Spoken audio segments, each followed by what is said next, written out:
안녕하세요. 부산 성민교회를 담임하는 분홍 목사 홍룡입니다.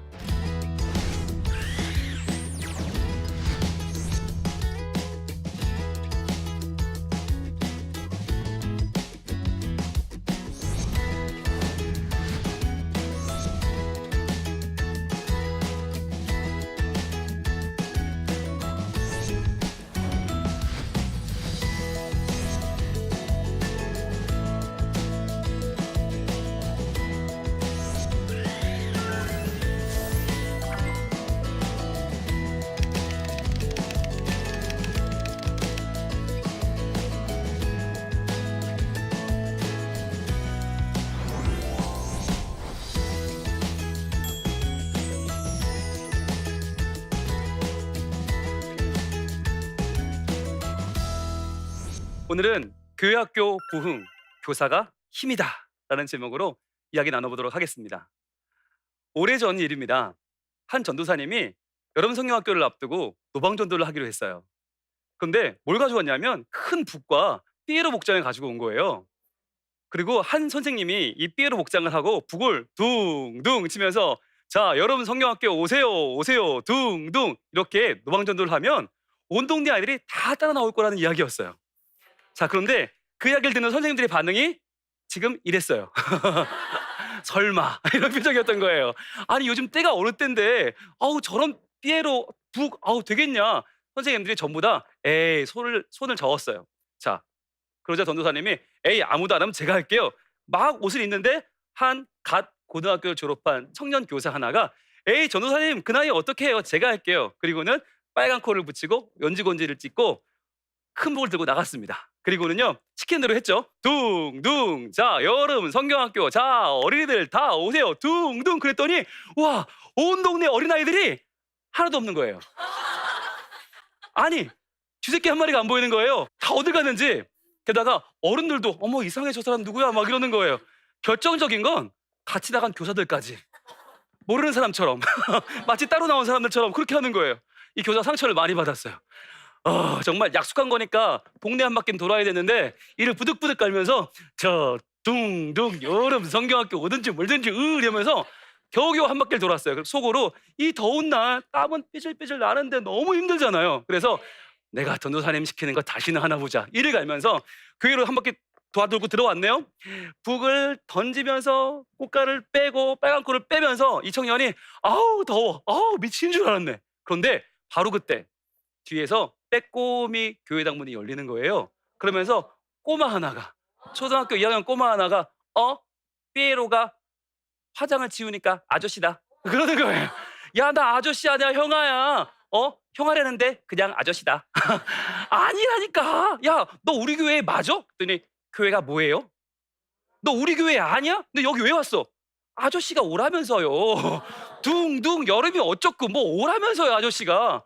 그 순간에 이 교사가 가슴이 꽝 하고 마치 망치로 얻어먹는 것 같았다는 거예요. 아 나는 불평불만을 하면서 누가 이런 전도를 받고 오겠나 그랬는데 하나님은 교회를 처음 나오는 어린 심령 하나를 붙여주신 거예요. 그 아이를 끌어안고 선생님이 울기 시작합니다. 주님 감사합니다 감사합니다. 이 아이가요 그날 성경학교를 처음 나와서 그 다음날 아침에 나오고 오후에 나오고 저녁에 나오고 옛날에는 3박 4일씩 했잖아요. 나흘을 꼬박 개근을 해서 상을 받았네요. 이 아이가 받아본 첫 상이었어요.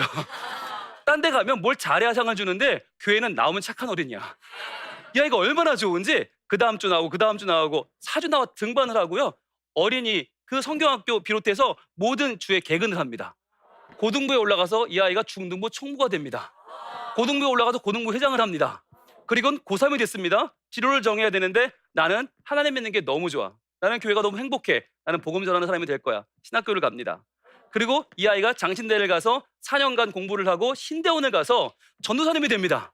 어린아이들을 열심히 가르치다가 부목사님이 돼서 서울에서 열심히 사역을 하시다가 2년 전에 부산에 내려와서 지금 담임 목사로 목회를 잘하고 있다고 합니다.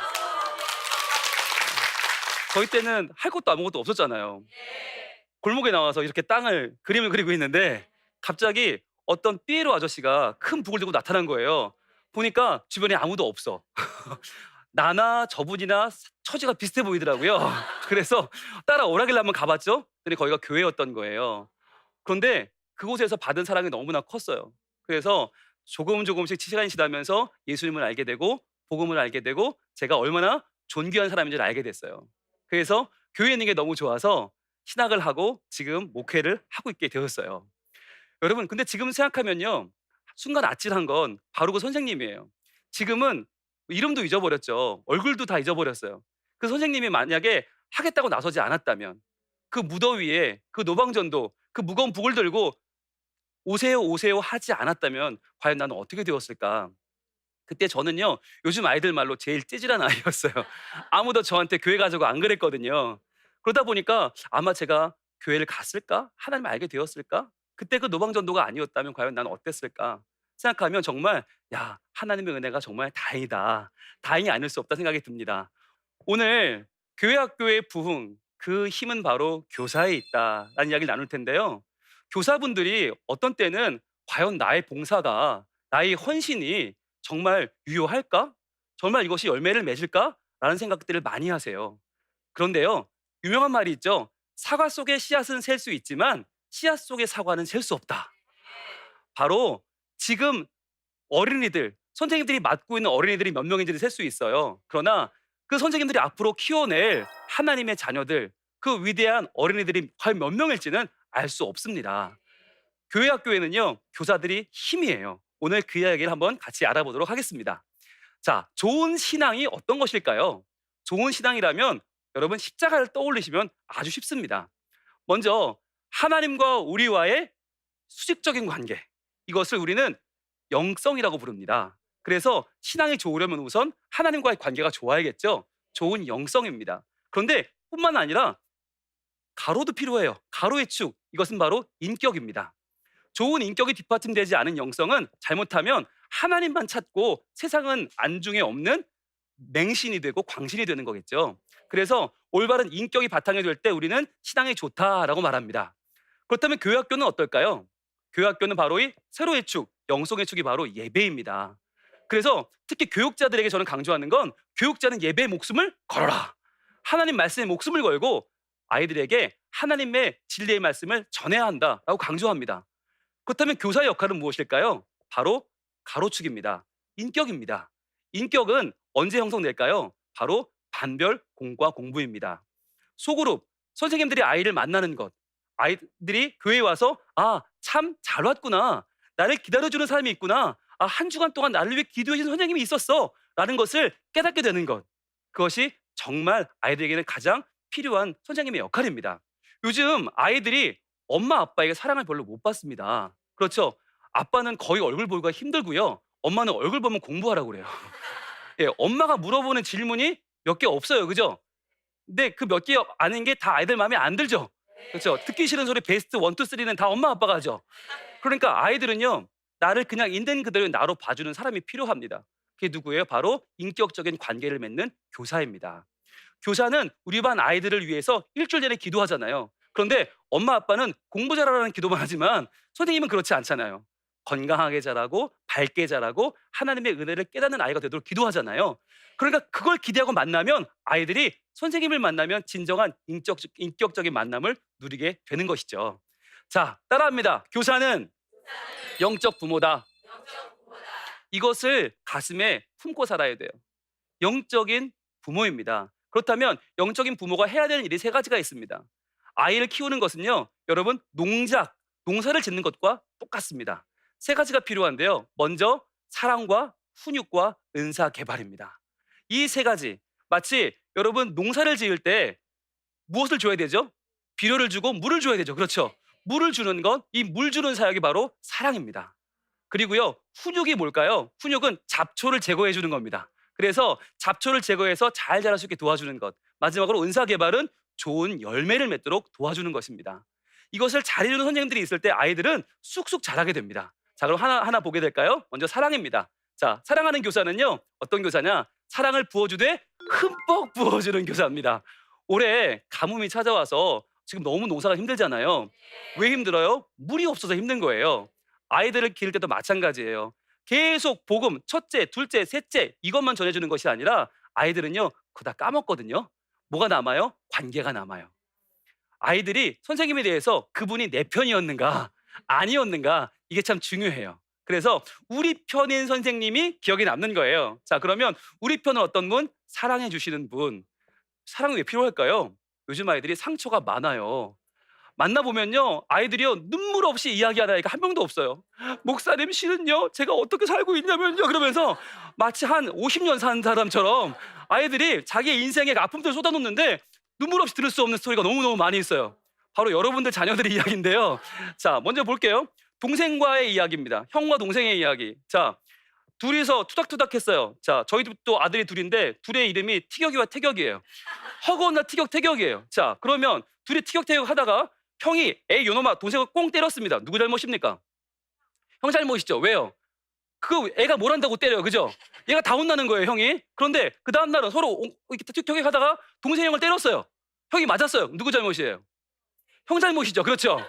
네가 얼마나 우습게 보였으면 동생이 널 때려. 그리고는 그러니까 얘는 때려도 내 잘못, 맞아도 내 잘못, 이때부터 억울하게 지내는 거예요. 자, 그때 이제 아빠의 관계가 시작됩니다. 자, 아빠가 물을 드시다가 놓고 간 것을 지가 쳤어요. 넘어져서 물이 흘렀어요. 누구 잘못입니까? 네 잘못이죠. 네. 아빠가 잘 놓으신 걸 네가 왜 쳐, 그죠? 자, 그러면 그 다음 날은 자, 지가 놓은 걸 아빠가 쳤어요. 누구 잘못이에요? 네 잘못이죠. 그렇죠? 거기다 왜 놔? 아버지 지나가는 자리 그걸 왜 놔?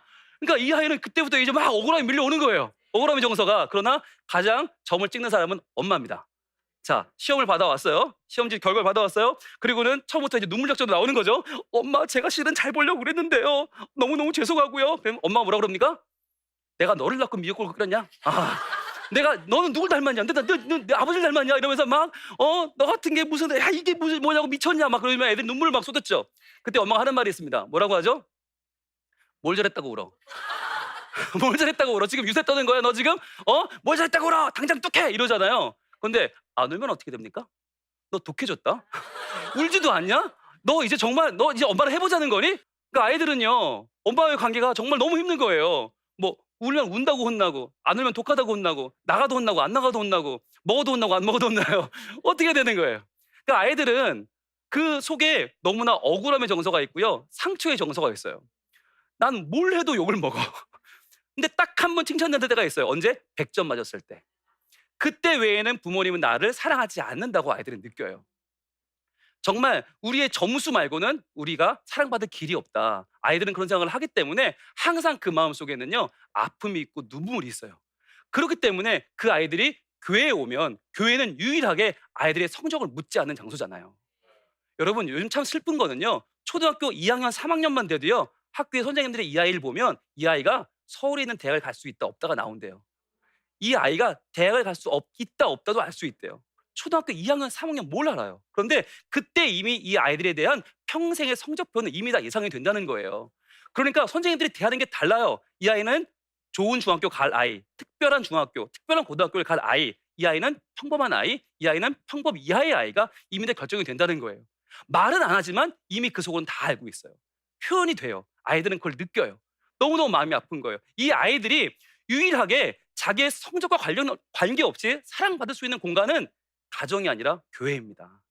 교회에 왔을 때 우리가 하나님의 사랑으로 아이들을 맞아주고 그 아이들을 정말 품어주는 것은 너무나 중요한 일이 아닐 수 없는 것입니다. 사랑하는 방식이 있습니다. 사랑하는 단계가 있습니다. 사랑도 그냥 하는 게 아닙니다. 자, 사랑의 단계 첫 번째는요, 관심입니다. 여러분, 아이들에게 관심을 가져주는 거, 이게 정말 중요해요. 왜냐하면 아이들은 나름 교회 올 때 그냥 오는 것 같지만 그게 꾸미고 오는 거예요. 나름 굉장히 신경 쓰고 오는 거예요. 우리가 볼 때는 그냥 자다가 일어나서 그냥 눈곱도 안 떼고 오는 것 같지만 지는 매우 꾸미고 오는 거예요. 이 밖에 나오는, 오랜만에 내가 학교가 아닌 곳, 학원이 아닌 곳을 가는 거잖아요. 또 교회에 오면 선생님들도 있지만 자기 또래 이성들도 있잖아요. 나름 꾸미고 왔는데 선생님이 얘에 대해서 관심을 보이지 않으면 아이들은 상처받아요. 저분도 우리 엄마랑 똑같아. 저분도 얼굴만 다르지 우리 아빠랑 똑같아. 이러면 아이들의 마음은 상처받기 시작합니다. 우리는 관심을 가져주면서 아이들한테 뭘 해야 될까요? 칭찬을 해야 되는 거예요. 자, 관심은 항상 칭찬으로 연결이 됩니다. 와, 너 오늘 정말 일찍 왔구나. 정말 넌 부지런한 아이구나. 아이를 칭찬하는 것이에요. 그리고 여러분, 칭찬할 거리가 없다는 얘기 많이 하시거든요.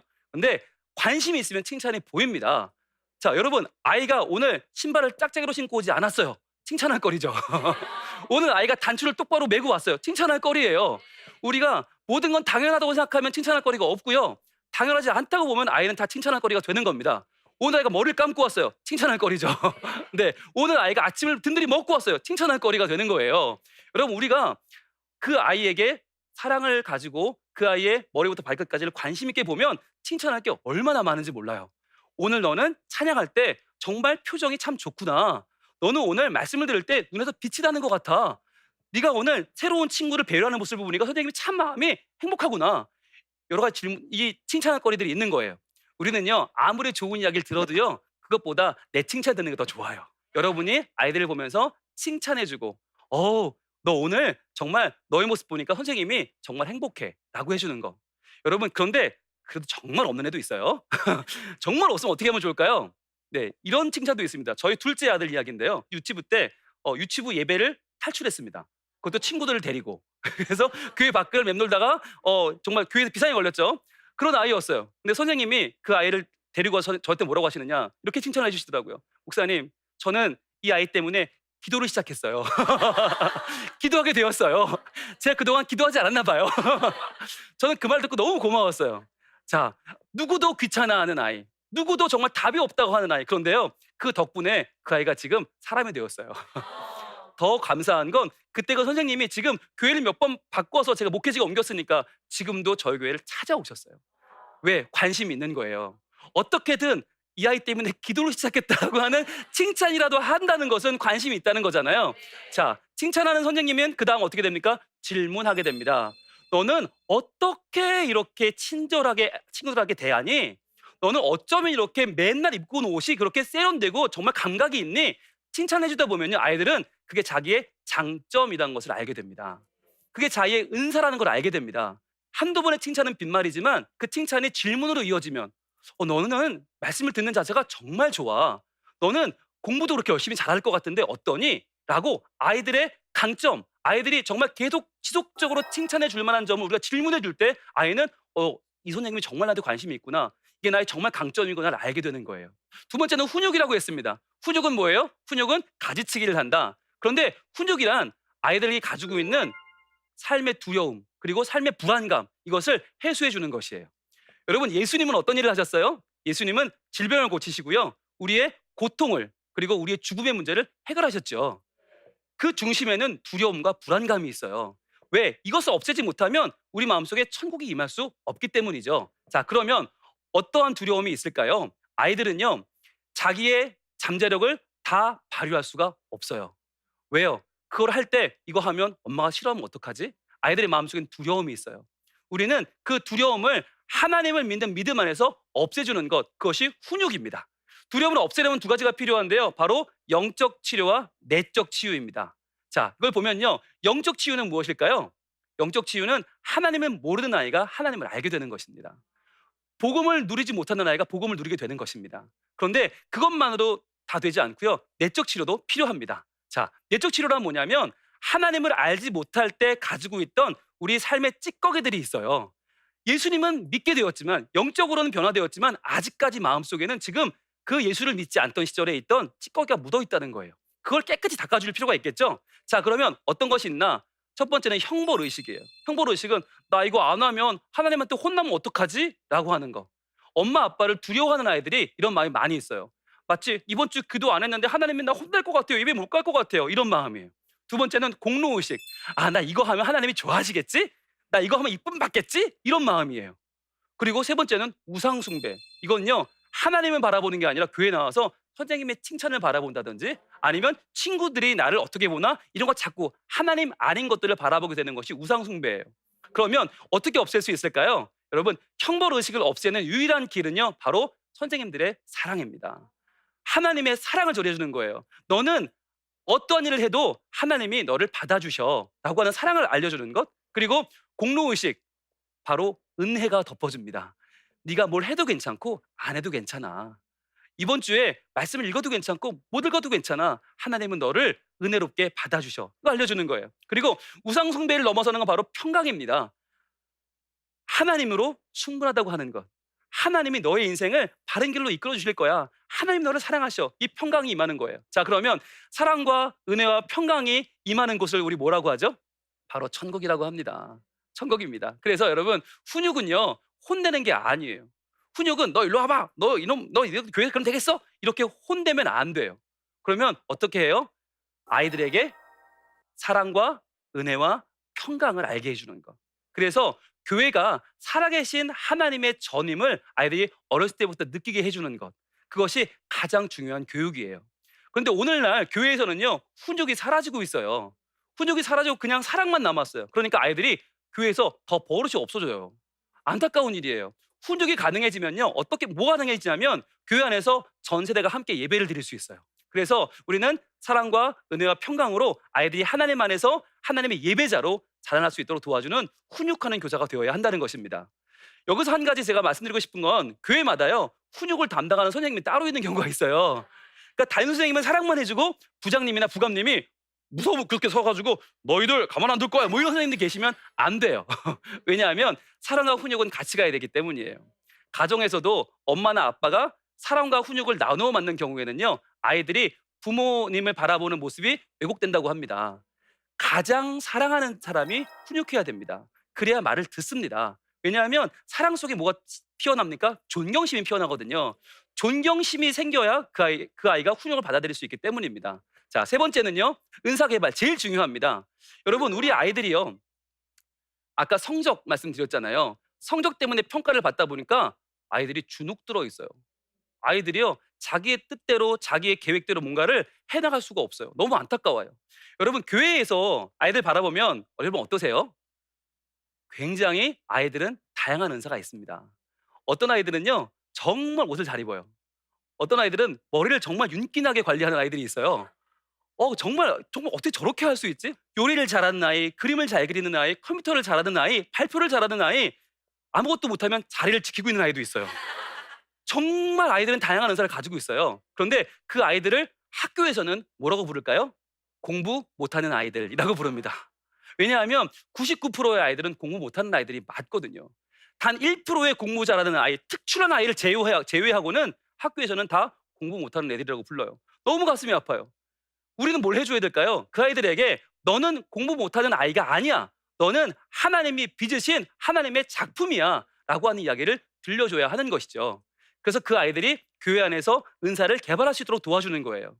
이제 학교는요 성적을 등급을 매깁니다. 가정은요 그 등급을 바라보며 가슴 아파만 합니다.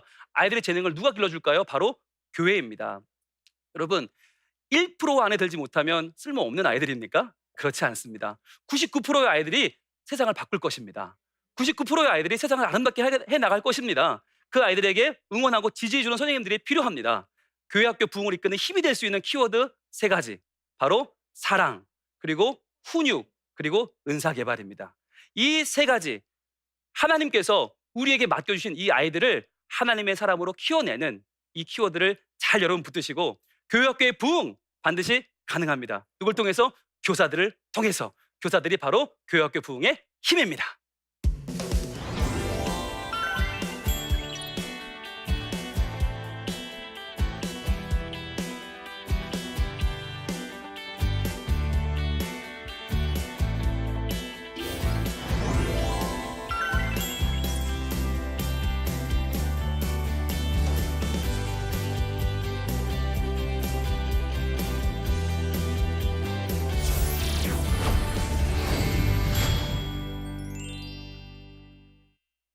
네, 오늘 강의를 들으시고 질문해 주신 분들이 계셔서 질문 같이 보도록 하겠습니다.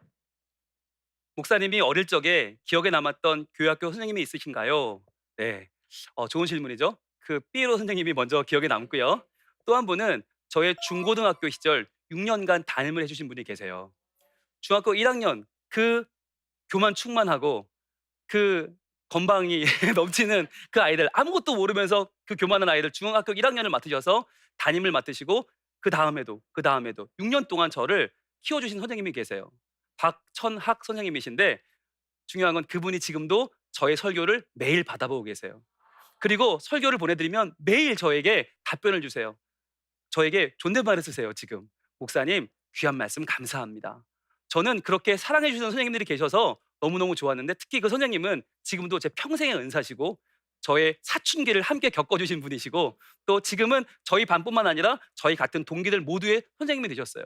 지금도 그 선생님이 모여라 그러면 전국 각지에서 모여듭니다. 여러분, 아이들을 키우는 건 이렇게 보람 있는 일입니다. 저는 이렇게 좋은 선생님들, 훌륭한 선생님들이 많이 나오기를 바랍니다. 네. 그리고 두 번째 질문입니다. 아이들과 관계를 잘 맺는 교사가 되기 위해서는 어떻게 해야 할까요? 네. 중요한 질문인데요. 답은 하나입니다. 바로 경청입니다. 경청, 들어주는 것이죠. 아이들은요, 교회에 들으러 올까요? 말하러 올까요? 말하러 옵니다. 여러분, 설교 시간에, 공과 시간에 아이들이 조용히 해요. 그럼 어떻게 된 겁니까? 아픈 겁니다. 예, 애들은 조용하면 아픈 거예요. 설교를 할 때 아이들이 웅성웅성 떠든다는 건 뭐냐면, 아, 내가 아이들이 지금 아는 이야기를 하고 있구나. 안심하셔도 좋아요. 그런데 설교를 하는데 애들이 가만히 있어요. 어이구, 내가 모르는 이야기 하고 있구나. 빨리 뉘우치시고 회개하셔야 돼요. 아이들은요, 어른들과 달라요. 떠드는 게 좋은 반응이에요. 가만히 있으면 안 돼요. 그런데 아이들이 입을 열어 말하기 시작하면 그때부터 아이들 기분이 좋아져요. 그러면 어떻게 해요? 그걸 들어줘야 됩니다. 한 번은 제가 그런 적이 있습니다. 설교하는데 신명기 쉐마 말씀이었어요. 너희 하나님을 사랑하되 어떻게 해요? 마음을 다하고 뜻을 다하고 사랑하는데 막 설교하고 있는데 갑자기 앞에서 한창 핸드폰 게임하던 아이 하나가 저를 딱 보더니 목사님 그게 쉬운 줄 아세요? 그러는 거예요. 그 전 깜짝 놀랐어요. 우리는 이 아이가 저를 보고 있지 않은 줄 알았어요. 설교를 안 듣는 줄 알았어요. 그런데 그게 아니라 다 듣고 있었던 거예요. 그래서 제가 그랬어요. 그렇지. 그러니까 하나님이 마음을 다하고 뜻을 다하고 힘을 다하라고 하시는 거야. 이게 어려우니까 힘을 다해야 되지. 너도 지금 이거 보기 싫은데 할 수 없이 지금 이것 때문에 지금 막 지금 싸우고 있지. 우리 힘을 다해서 한번 같이 그 핸드폰을 이겨보자. 스마트폰 이겨보자. 그리고는 그 아이와 함께 그날 기도하면서 예배가 너무나 잘 끝났어요. 만약에 이 아이의 이야기를 야, 너 지금 무슨 소리 하는 거야? 이랬으면 아마 분위기가 쏴해졌을 거예요. 그러나 그 아이의 이야기를 들어주면서 맞아, 네가 말하는 것처럼 그렇게 쉽지 않으니까 같이 하나님의 말씀을 힘을 내보자 했더니 분위기가 완전히 달라졌어요. 아이들을 교육하는 것은요, 내 이야기를 심는 것이 아니에요. 아이들의 이야기를 들어주고 거기에 반응해 주는 것입니다. 그렇게 생각보다 느낌으로 접근할 때 아이들은 한 명의 아군을 얻을 수 있고요, 우리는 그 아이를 통해서 하나님 나라를 더 펼쳐갈 수 있게 될 것입니다. 교회 학교의 힘이 누구라고요? 교사라고요. 그렇습니다. 우리가 아이들의 현재에 주목하면서 현재를 평가하지 말고 더 먼 미래를 바라보고 기대해 준다면 우리 아이들은 한국 교회를, 아니 세계 교회를 움직여가는 하나님의 위대한 리더로 서게 될 것입니다. 오늘 제 강의를 잘 들어주셔서 감사합니다.